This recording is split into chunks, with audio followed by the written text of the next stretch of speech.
ನಿಮ್ದು ರಿಸರ್ವೇಶನ್ ಕೊಟ್ಟಾನ ಅನ್ನುವಂತಹ ಸ್ಟೇಜಿಗೆ ಬಂದು ನಾವು ನಿಂತ್ಕೊಂಡಿದ್ದೀವಿ.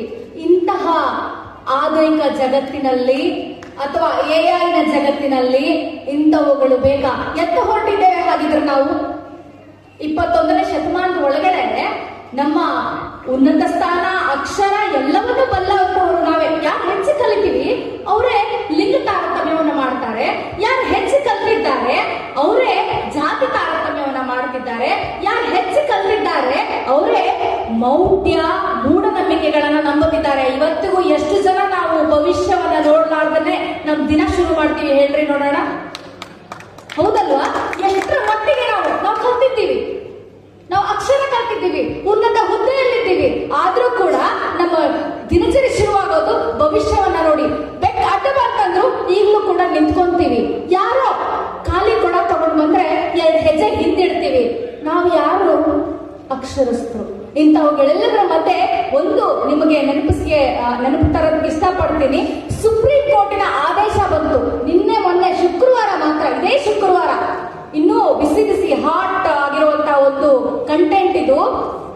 ಯಾರು ಅಂತರ್ಜಾತಿ ವಿವಾಹವನ್ನ ಮಾಡ್ಕೊಳ್ತಾರೆ ಅಥವಾ ಅನ್ಯ ಧರ್ಮದವರ ಜೊತೆಗೆ ಮದುವೆಯನ್ನ ಮಾಡ್ಕೊಳ್ತಾರೆ, ಆ ಮಗಳಿಗೆ ಅಪ್ಪನ ಆಸ್ತಿಯಲ್ಲಿ ಪಾಲಿಲ್ಲ ಅನ್ನೋದ್ರ ಬಗ್ಗೆ ನಿರ್ದಿಷ್ಟವಾಗಿ ಒಂದು ಸುಪ್ರೀಂ ಕೋರ್ಟ್ ಆದೇಶವನ್ನ ಹೊರಡಿಸ್ತಾ ಇದೆ.